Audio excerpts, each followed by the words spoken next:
On this episode of WNIN Newsmakers, we'll talk to local tax experts about some of the tax code changes coming up for this year and next, and what financial moves you should be making to improve your tax filing.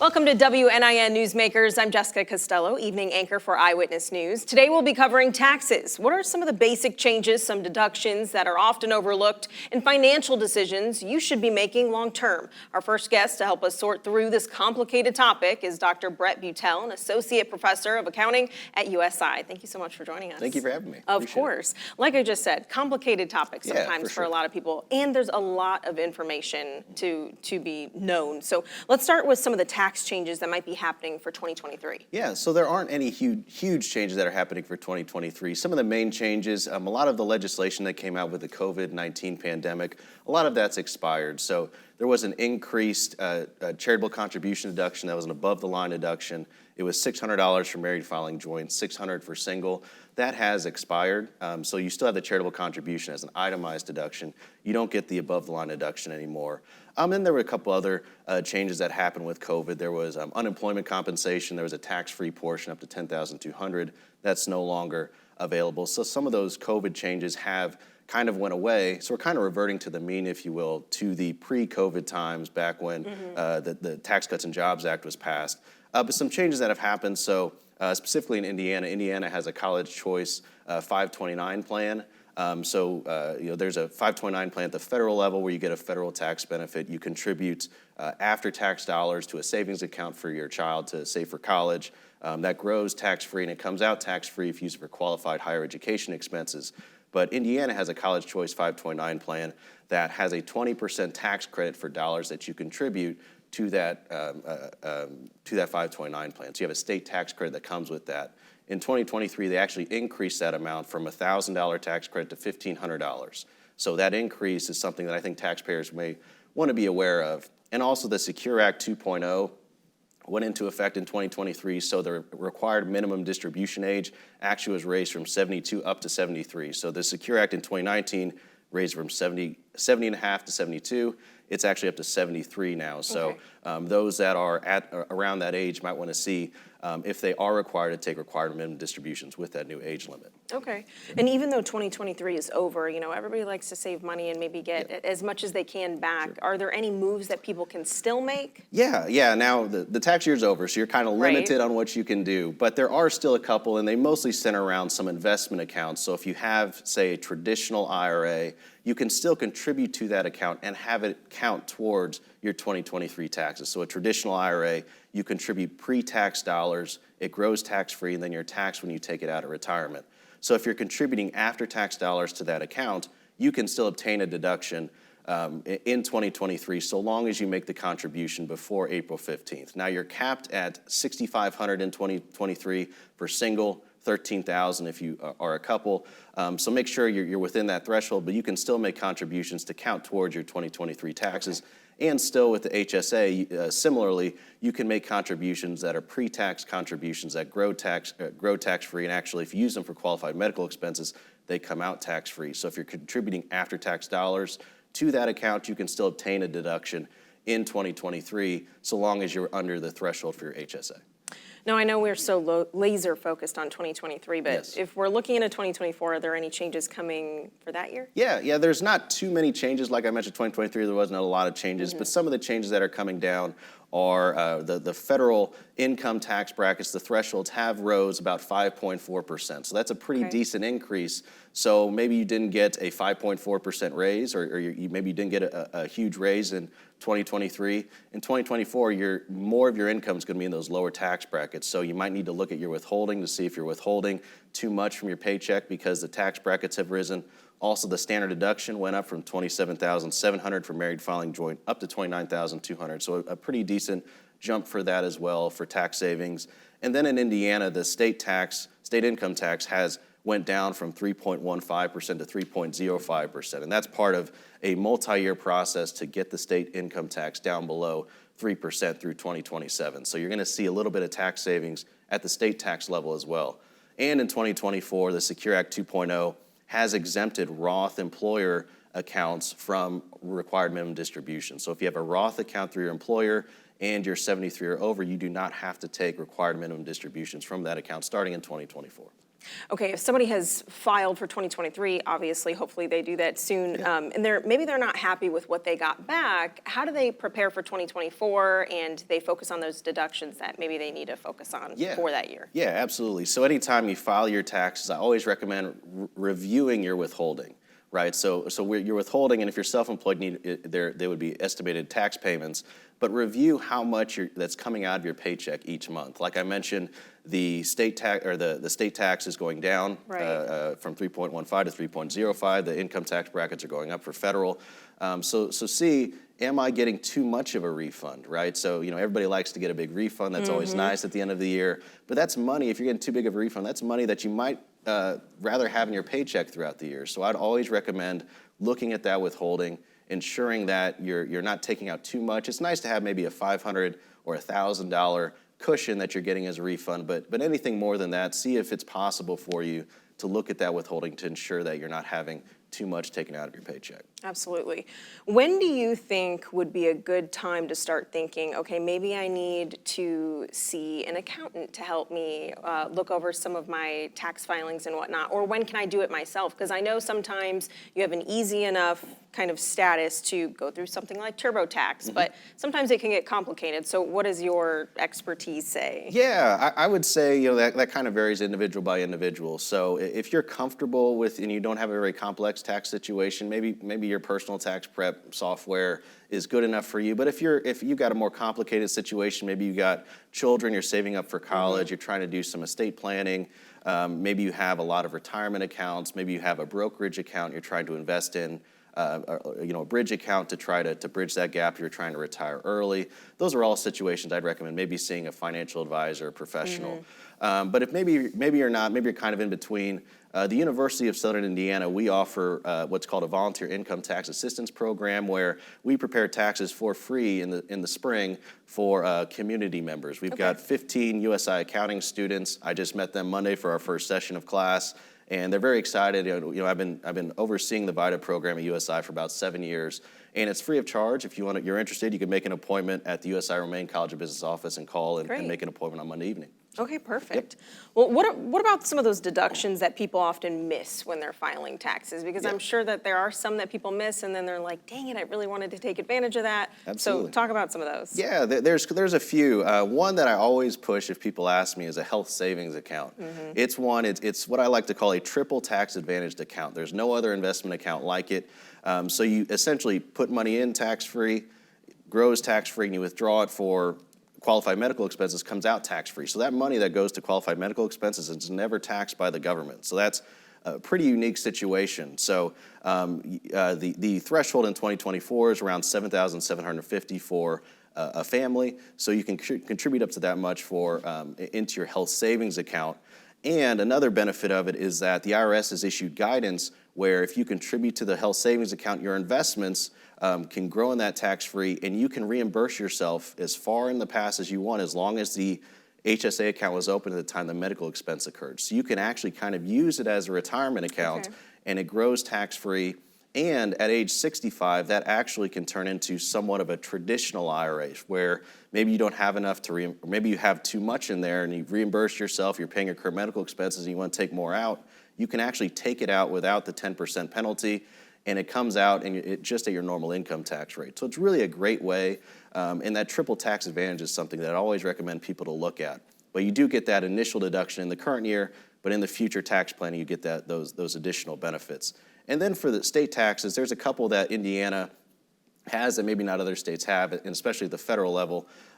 There's a renter's deduction that a lot of, I always mention it to my tax students because, a lot of them are renting apartments in college. And so Indiana has a renter's deduction that maybe not a lot of people know about, where it's a $3,000 deduction. Okay. So if you're renting an apartment, you can take that as a deduction. And then also there's a private and homeschool deduction. So if you send your child to private school and pay out of pocket for that money, or you homeschool your child and pay out of pocket for those costs, you can get up to a $1,000 deduction. Now, not as many taxpayers in Indiana are doing that because a lot are using the voucher program to pay for school. But if you're if there's still costs above and beyond the voucher that you're paying out of pocket, you still can get a deduction for Indiana for those costs for your K through 12 education. Okay. Well, let's say someone's listening to this right now and they're like, information overload. This is still maybe a little confusing for some. What are some resources that people can take advantage of if and when they're filing their taxes? Yeah, I always direct taxpayers to Publication 17 by the IRS, just a free resource online. It's kind of the most comprehensive review of individual tax law the IRS puts out. And it doesn't go into every nuance of tax, but it's a great overview, especially of those tax changes that happen during the year. So that's somewhere I'd recommend. I'd recommend the IRS withholding calculator that's on their website if you're trying to review your withholding. Yeah. It gives you a great tool to help try to estimate, how much am I going to make, how much should come out of my paycheck each month. And it's a great, because you can even, maybe it's a few months into the year and you haven't started, you can actually kind of start at that point and see how much do I need to withhold now based on what's been withheld from my paycheck. So that's a great resource. And then also the USI VITA program is a great place to go as well. If maybe you don't want to do it on your own, you're not confident enough, maybe you don't want to pay for an accountant or a professional, and you're kind of in that middle ground, the USI VITA program, again, is a free resource you can have for your tax preparation needs. Can you go over one more time how people can take advantage of that program or how they can book an appointment? Absolutely. So the USI VITA program, we're open Monday evenings. We're starting January 29th. That's our first session, so you can make appointments. We have appointments at 5 o'clock and 6:45. So after work, it's a great time to bring your tax documents. You can contact the Romaine College of Business office. Their phone number is 812-464-1718. You can contact them. They'd be happy to schedule an appointment for you. And this is all in person, no virtual option or anything like that, right? Yes, appointment only, all in person. So the student will be sitting there. You'll bring your tax documents. They'll be preparing the tax return right there. Just make sure that you bring all tax documents, your Social Security cards, driver's licenses, all the documentation, your W-2s. Bring that there, and you'll get that return prepared that night, and it'll be filed later that week. Okay. Yep. And this could be a loaded question for you, because I think you could talk about this for forever. But is there any other advice for people during tax filing season that you want to share? Yeah, I'd just say just some basic advice is to start now. A lot of people, the new year's starting, a lot of things going on. So they're focused on filing the taxes for 2023. Start now planning for filing in 2025. So start now and try planning, if you're making contributions to your traditional IRA, your Roth IRA, your HSA, have those, set up maybe with your employer to automatically withdraw so you can take full advantage of those tax advantaged accounts. And also start collecting the documentation, especially if you're an itemizer where you itemize and you deduct your charitable contribution, your medical expenses. Start keeping that documentation now. It's a lot easier than a year later trying to find those maybe in a drawer somewhere. Yes. So I'd highly recommend starting early. All right. Well, thank you so much, and thank you for joining us. I appreciate it. Thank you very much.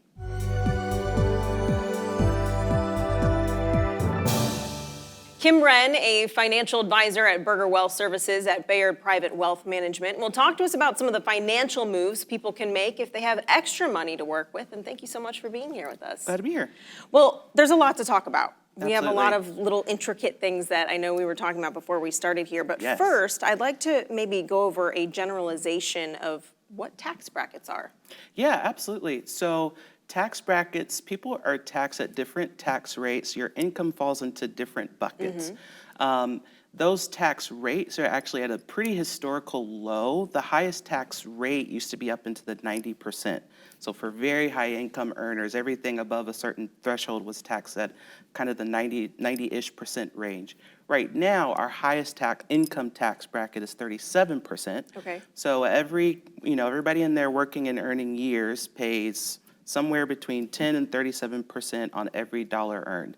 At the lowest level, and this is a tiered system, so the first dollars you earn, you pay 10% on.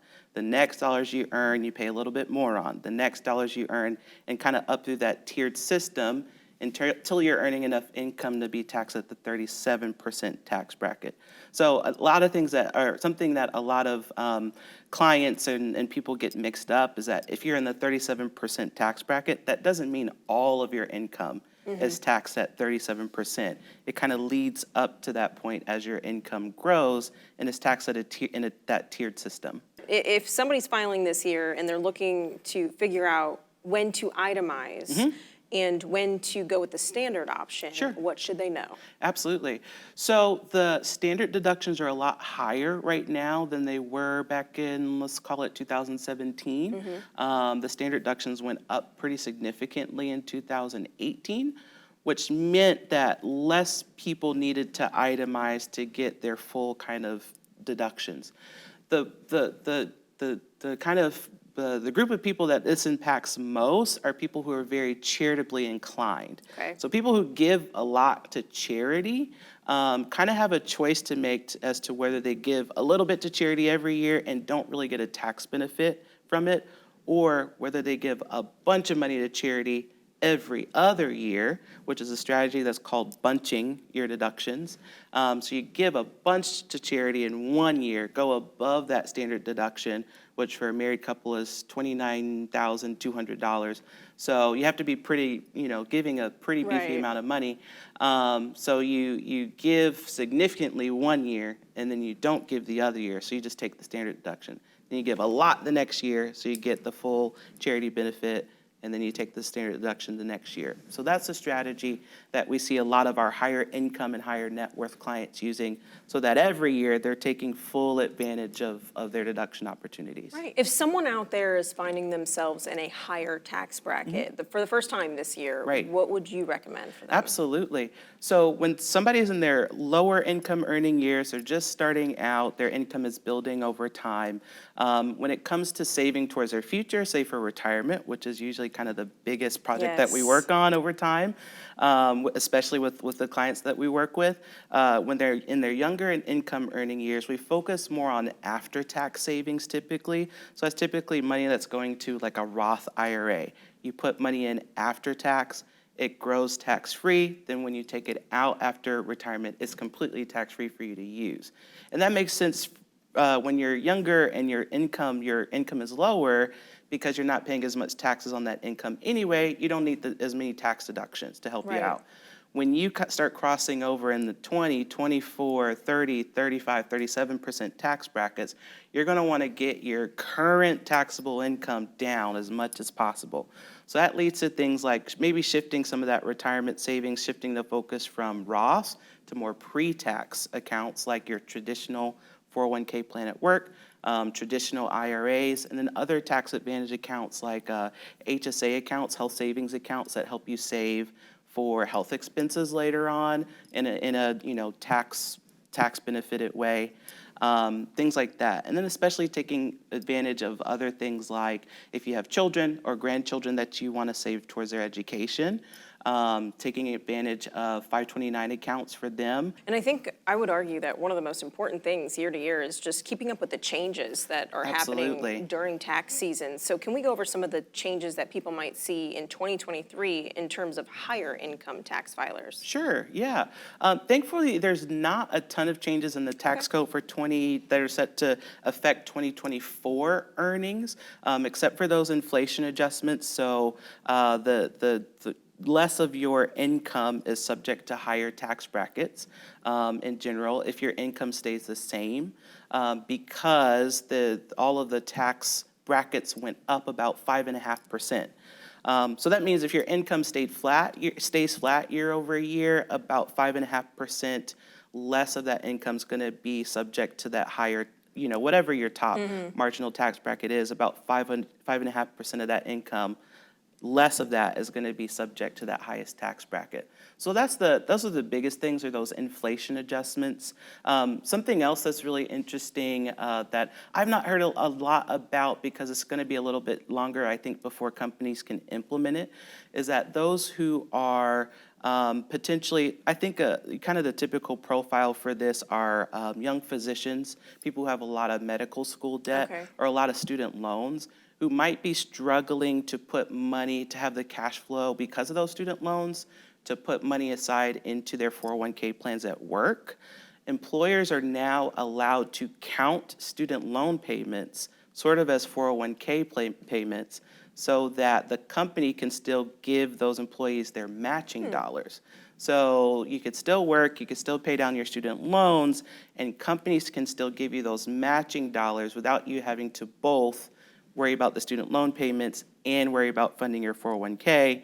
You could focus on the student loans for now, but still take advantage of the match at work. Again, probably longer until that's implemented, because I know there's a lot of administrative work Right. with tracking all of that, and making sure everything kind of is above board so that, benefits aren't clawed back. But that is, as of 2024, that is a legal kind of possibility in the Right. tax code for this year. Yeah, something that you just need to kind of stay on top of in terms of things changing. Exactly. So, now this is a very specific example, but maybe for parents who are set to pass on assets to their children, Yeah. what would you recommend for them, or what do they need to know? Sure. Yeah, we've been talking a lot with our private wealth clients about specifically inherited IRAs or any sort of inherited pre-tax retirement account. So your traditional 401k plan at work and your pre-tax IRAs that you might have at an investment firm. So the way that the tax code changed over the years was that, before, so let's talk about before a little bit, just for context. Before, when parents passed away and they left retirement accounts, pre-tax retirement accounts to their kids, those kids could stretch out those accounts over their lifetimes. So they weren't hit with humongous tax bills when parents passed away because they didn't have to take it out. Or at least they didn't have to take out significant amounts year over year. They could stretch out those dollars over their lifetimes. Now, with the new rules, there's now what's called a 10-year rule, where when parents pass away, they pass down assets to their kids or any inheritors that's not their direct spouse. When it passes down to other inheritors, there's now a 10-year rule to where any pre-tax accounts, the inheritors have to withdraw, basically completely deplete those accounts within 10 years. So just think of it, an example. If you are coming from a higher net worth or higher income earning family where mom and dad have now passed on, let's say $1 million 401k to their kids, to one child, that child is now going to have to deplete that $1 million over the course of 10 years, which means they essentially have to add $100,000 on top of their earned income every single year, which is probably going to bump them up into the next Right. tax bracket, if not a couple, depending on where they're already sitting at. And then if you typically think about it, when parents are passing away in their 80s and 90s, if their kids are in their 40s, 50s, and 60s, they're kind of in their highest income earning years already. They're already subject to higher taxes. And then to add, those IRA withdrawals from their inherited IRAs on top of that could mean really significant tax bills for the kids. So we've been working with a lot of clients on, if they're in the right situation, this is kind of a case-by-case situation, moving some of those pre-tax accounts into Roth accounts, because those are after tax when they get inherited by kids and they don't get a tax bill when they have to take the money out. A lot of information there. A lot of information. A lot. And Kind of I a wanna- fire hose. Yes, and that's why we're doing this. But Yes. I do want to ask, what resources, while we're having this conversation, what resources can people go to if they do need help with these kinds of things? Absolutely. So if anybody has questions about taxes, please, please, please hire a competent, well-knowledged tax advisor to be working on your situation. Taxes are so individual and so specific. It's hard to implement any sort of strategy on your own. So first and foremost, your go-to should be your tax advisor. Financial advisor could be a part of that team as well, who's communicating back and forth and helping to implement the strategies with your tax advisor. That would be the first place I would go. As far as online tools, the IRS website, as much information as there is actually very user-friendly and very searchable for information if you're just looking for quick bits of information. They have a lot of cool tools and calculators. Yeah. Cool to me since I'm in this field. Very but helpful. Exactly. Helpful tools and calculators too if you're looking at things like what should I be withholding, Yes. or what kind of capital gains am I going to be subject to when I sell this investment, things like that. You also brought up estate taxes, and I do Yes. want to go over Sure. what that is, just so you can give people an idea Absolutely. of, do I need to be thinking about this? 100%. So just up front, estate taxes aren't going to apply to like 95% of the population, because estate taxes right now don't come into play until a married couple filing jointly is passing on at least / upwards of about $30 million. So Okay. most people don't have that to worry about. But the way this tax code is written now, higher net worth families, these are typically families who have built and at some point sold off a closely held family-owned business, which we have a number of in this community. Closely held family-owned businesses, mom and dad cash out at some point, and they now have this humongous nest egg and are passing on some generational wealth. People who are at or above the $30 million net worth mark are always going to have estate taxes to worry about. Estate taxes, once you've passed down $30 million to basically your inheritors, everything above $30 million is subject to a 40% tax. Okay. So that, 31 millionth dollar, that next bracket of $1 million, 400,000 of it is just going to go to the IRS Okay. immediately. And so there's a lot, without any planning and without any implementation of those plans. So those families are always going to be subject to estate tax. Those are the families that have a team of advisors, attorneys, CPAs that are always working and planning on their behalf. Families that fall under, let's call it $15 million net worth or more, which is the vast majority of Americans, will never have to worry about the estate tax. But there's a bracket of people who are kind of in between, couples, married filing jointly couples with a net worth of about $15 million to that $30 million mark, who don't know kind of which way things are going to go, because even though you could pass on $30 million today and not be subject to that 40% estate tax, that $40 million exemption is going to roll back at the end of 2025. So beginning in 2026, that's going to get cut in half. That benefit's basically going to get cut in half to where a married couple can pass on only $15 million before the 40% estate tax kicks in. So couples that are in that today, $15 to $30-ish million range, need to be doing some planning and implementation now to prepare for that benefit, that estate tax, exemption to roll back, basically to get cut in half in about another 2 years. So definitely something to think about. And before we go, is there any other advice that you want to share? Yeah, work with a good advisor, Yes. have a good CPA on your side, especially if you own a business or a higher income, higher net worth family, and try to stay on top of things as much as you can. Perfect. Well, thank you so much for joining us. Thank you. Glad to be here.